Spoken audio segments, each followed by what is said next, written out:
Hello everyone, welcome to अध्ययन अध्यापन। तो देखिए, बीपीएससी हेडमास्टर का जो एग्ज़ाम आपका 28 जून को हुआ था, उसका पहला पार्ट मैंने अपलोड कर दिया है चैनल पर। अगर आपने उसे नहीं देखा है तो ज़रूर देख लीजिए।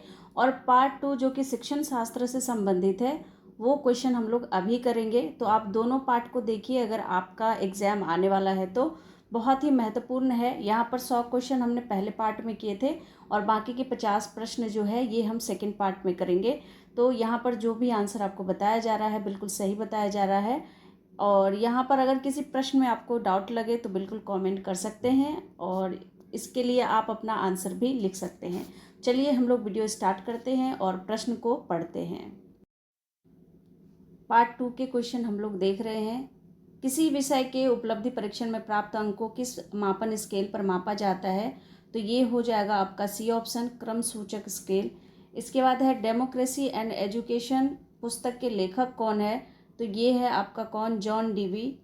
इसके बाद नेक्स्ट क्वेश्चन है समान स्कूल प्रणाली का संप्रत्यय किस आयोग ने दिया है? तो ये शिक्षा आयोग है, जिसे हम कोठारी आयोग से भी के नाम से भी जानते हैं।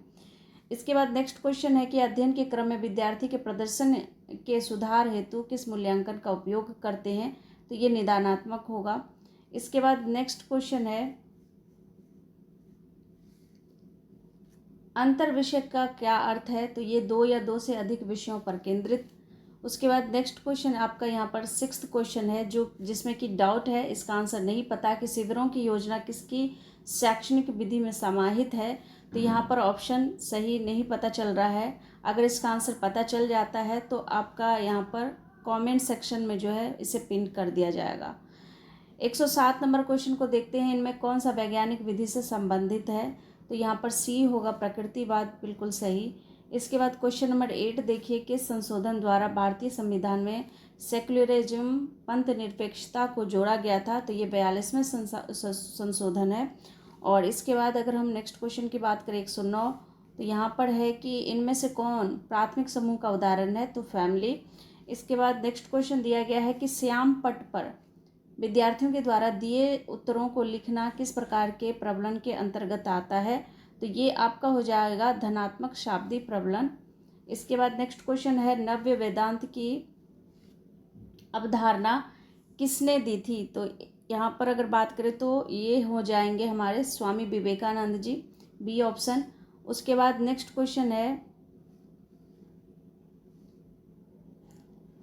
क्वेश्चन है बुनियादी शिक्षा की अवधारणा किसने दी थी? तो बुनियादी शिक्षा की अवधारणा जो है ये एम यानी कि महात्मा गांधी, एम के गांधी यहाँ पर सही ऑप्शन हो जाएगा। इसके बाद नेक्स्ट क्वेश्चन देखिए, क्वेश्चन दिया हुआ है क्या, क्वेश्चन नंबर 13 देखिए, इनमें से कौन सी मूल्यांकन रणनीतियों में स्कोरिंग दिशा निर्देशों के बहुआयामी सेट का उपयोग करते हैं जिससे विद्यार्थी कार्य मूल्यांकन करने में स्थिरता प्रदान करे? तो ये हो जाएगा आपका केस आधारित प्रश्न। इसके बाद नेक्स्ट क्वेश्चन है मूल्यांकन का मूल आधार क्या है? तो यहाँ पर अगर मैं आंसर की बात करूँ तो ये ऑप्शन हो जाएगा क्या आपका मापन, यानी कि बी ऑप्शन हो जाएगा। इसके बाद अगर बात करें तो नेक्स्ट है ईमेल के लेखक कौन है? तो ईमेल के जो लेखक हैं वो हैं आपके कौन, सी, यानी कि यहाँ पर हो जाएगा रूसो, जिनका नाम है जीन जैक्स रूसो। तो ये सी ऑप्शन जो है बिल्कुल आपका यहाँ पर हो जाएगा। इसके बाद नेक्स्ट क्वेश्चन है 116 दिया गया है कि शिक्षा आयोग 1964-66 का अध्यक्ष कौन था? तो ये आपके थे कौन, DS कोठारी। तो ये आपका यहाँ पर बिल्कुल सही हो जाएगा। आगे क्वेश्चन देखते हैं। क्वेश्चन दिया हुआ है कि यहाँ पर किस वर्ष में मैथिली भाषा को भारतीय संविधान की 8वीं अनुसूची में सम्मिलित किया गया था? तो यहाँ पर बात करें तो ये 22 दिसंबर 2003, यानी कि बी ऑप्शन हो जाएगा। 22 दिसंबर 2003 को 8वीं अनुसूची में मैथिली भाषा को जोड़ा गया था। इसके बाद नेक्स्ट क्वेश्चन है art of the star in the east नामक संगठन का प्रमुख कौन था? तो देखिए जे कृष्णमूर्ति यहाँ पर सही ऑप्शन हो जाएगा। इसके बाद है कि जॉन डीवी द्वारा लेबोरेटरी स्कूल कहाँ स्थापित किया गया था? तो ये आपका हो जाएगा ए ऑप्शन, शिकागो में। और उसके बाद नेक्स्ट क्वेश्चन 120 की तरफ बढ़ें तो 120 में कहा जा रहा है कि सामान्य नामकरण करना मापन के किस स्केल से संबंधित है। तो ये ऑर्डिनल हो जाएगा, यानी कि ए ऑप्शन। नेक्स्ट है रॉबर्ट ग्लेजर से संबंधित प्रश्न पूछा गया था कि रॉबर्ट ग्लेजर द्वारा शिक्षण का कौन सा प्रतिमान दिया गया था। तो यहाँ पर बात करें तो ऑप्शन सी के साथ जाएंगे हम लोग, बेसिक टीचिंग मॉडल। यहाँ पर बिल्कुल सही हो जाएगा। उसके बाद है शिल्प आधारित शिक्षा का संप्रत्यय किस चिंतक से संबंधित है। तो यहाँ पर बात करें तो ऑप्शन सी होगा, एम के गांधी यानी महात्मा गांधी। और इसके बाद डिसलेक्सिया से संबंधित प्रश्न पूछा गया था। तो देखिए डिसलेक्सिया जो होता है वो पठन विकार होता है, इसीलिए इसके अलावा अगर डिसकैलकुलिया पूछे, कैलकुलेशन से आप याद रखेंगे मैथमेटिकल जो है विकार होता है। उसी प्रकार अगर डिसग्राफिया की बात आ जाए तो ग्राफ से आप लेखन विकार याद रखेंगे कि डिसग्राफिया से लेखन संबंधित विकार होता है। तो यहाँ पर अगर बात करें तो पहला ऑप्शन जो है बिल्कुल सही हो जाएगा, क्या अधिगमकर्ता को रीडिंग विशेषज्ञों को संदर्भित करना। इसके बाद 124 प्रश्न का उत्तर अगर हम ढूंढें तो देखिए शोध में जनसंख्या के लिए निष्कर्ष निकालने हेतु किस प्रकार की सांख्यिकी का उपयोग करते हैं। तो यहाँ पर अगर बात करें तो ए ऑप्शन अनुमानित सांख्यिकी जो है वो सही होगा। क्वेश्चन नंबर 125 देखिए, 125 में कहा जा रहा है कि सत्य एक पथहीन भूमि है, यह किसने कहा था।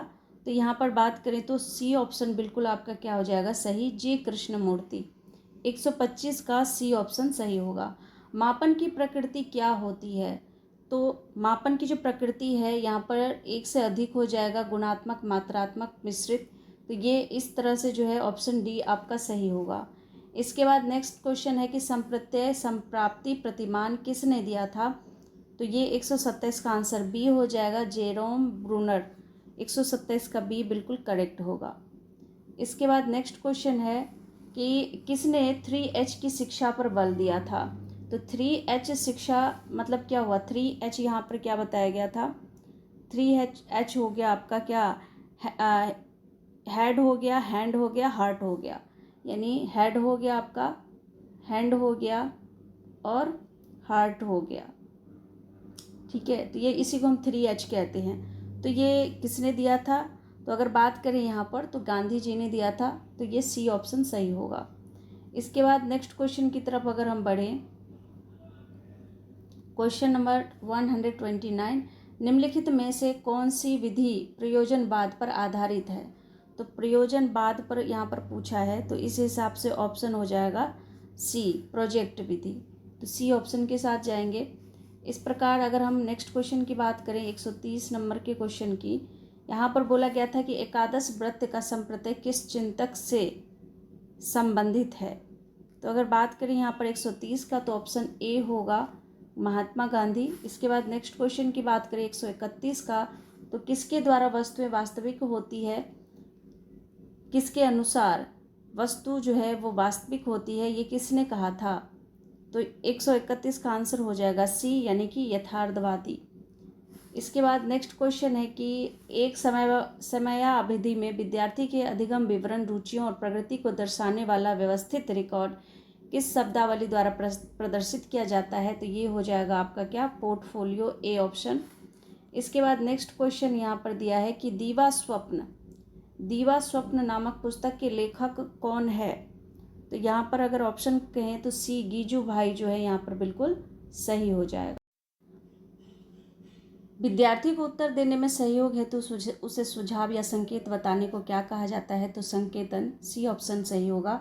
किसने कहा कि मन की एकाग्रता ही शिक्षा है। तो ये कहा था आपका किसने, 135 का क्या होना चाहिए। तो बिल्कुल स्वामी विवेकानंद जी ने कहा था। इसके बाद राष्ट्रीय शिक्षा आयोग 1964-66 के प्रतिवेदन का शीर्षक क्या था। तो ऑप्शन बी होगा, शिक्षा एवं राष्ट्रीय विकास। इसके बाद है कि एक पाठ योजना में शिक्षण हेतु सबसे छोटी इकाई क्या हो सकती है। तो एक अध्याय आपका बिल्कुल सही हो जाएगा। इसी तरह क्वेश्चन नंबर 138 का देखते हैं कि जब एक अध्यापक विद्यार्थियों के लिए एक नया पाठ प्रारंभ करता है तब प्रारंभ करने हेतु उसे मूलतः किस पर विचार करना चाहिए। तो ये हो जाएगा आपका विद्यार्थियों के पूर्व अनुभव से, क्योंकि जब भी कोई हम नया पाठ बच्चों को पढ़ाते हैं तो सबसे पहले हमें उनके पूर्व अनुभव को, पूर्व ज्ञान को नए पाठ से जोड़ना होता है। जैसे मान लीजिए नाउन पढ़ा रहे हैं, तो नाउन क्या है, किसी व्यक्ति, वस्तु, स्थान, तो यानी कि बच्चे के आसपास जो भी है वो भी क्या है, नाउन है। चाहे वृक्ष हो, चाहे कोई सामान हो, कोई चाहे वो स्कूल हो, तो ये सभी नाउन है। इस तरह से हम पाठ को जोड़ करके फिर नेक्स्ट पार्ट को पढ़ाते हैं। तो ये आपका पहला ऑप्शन सही होगा। इसलिए यहाँ पर नेक्स्ट क्वेश्चन की तरफ बढ़ते हैं। इंसाइक्लोपीडिया शोध में किस प्रकार का स्रोत है, तो ये तृतीयक स्रोत है। इसके बाद अगर बात करें तो प्रवेश परीक्षा के समय विद्यार्थी के प्रवेश व्यवहार जांचने हेतु किस मूल्यांकन का उपयोग करना होता है, तो ये आपका चयनात्मक होगा। इसी तरह से 141 की बात करें तो निम्नलिखित में से शैक्षणिक विधियों के चयन में विशेषतः प्रकृतिवादी था। तो देखिए यहाँ पर बी पर जो है रविंद्रनाथ टैगोर पर यहाँ पर जा रहा है, लेकिन श्योर नहीं हूँ। इसका आंसर जैसे ही पता चलता है तो इसको मैं पिन कर दूंगी वीडियो के कमेंट सेक्शन में जा कर के। आगे बढ़ते हैं 142। यहाँ पर अगर बात करें क्वेश्चन की, तो कौन सा आधिकारिक सत्तावादी स्तर का शिक्षण है। तो देखिए जब जो कक्षा का स्वरूप है, शिक्षा का स्वरूप है वो शिक्षक केंद्रित हो जाए, शिक्षक के अनुसार जो है शिक्षक जो चाहेगा वो पाठ पढ़ाएगा, तो ये क्या हो जाएगा, सत्तावादी। इसीलिए जो कक्षा में बाल केंद्रित शिक्षा होना चाहिए, जो बच्चों के लिए उपयोगी हो, बच्चों को समझ आए, वो होना चाहिए, ना कि शिक्षक केंद्रित, अभिभावक केंद्रित या पुस्तक केंद्रित, कुछ भी नहीं होना चाहिए। इसके बाद नेक्स्ट क्वेश्चन की तरफ बढ़ें तो प्रश्न करना एक कौशल है, परंतु किसी विशिष्ट परिस्थिति में प्रश्न की भाषा, इसकी गति, प्रकार और प्रसार के उपयोग को यहाँ पर संकेत करने हेतु किस शब्द को प्रयोग किया जाता है। तो देखिए यहाँ पर भी जो है, यहाँ पर ऑप्शन सी यहाँ पर होना चाहिए। बाकी अगर आप लोगों को कोई और ऑप्शन लग रहा है तो वो भी आप लिख सकते हैं। भाषा का उत्पादक कौशल कौन सा है, तो यहाँ पर अगर बात करें तो ऑप्शन बोलना और लिखना जो है यहाँ पर उत्पादन है। प्रोडक्टिव स्किल जिसे हम कहते हैं ये होगा, बोल भी रहे हैं, लिख भी रहे हैं, तो ये प्रोडक्टिव स्किल है। जैसे मैं बोल रही हूँ, पढ़ रही हूँ, तो ये प्रोडक्टिव स्किल है। लेकिन आप क्या कर रहे हैं, सुन रहे हैं और पढ़ रहे हैं, तो ये रिसेप्टिव यहाँ पर हो जाता है, रिसेप्टिव स्किल। तो यहाँ पर बोलना और लिखना जो है ये आपका प्रोडक्टिव स्किल हो जाएगा। इसके बाद नेक्स्ट क्वेश्चन की तरफ बढ़ें तो यहाँ पर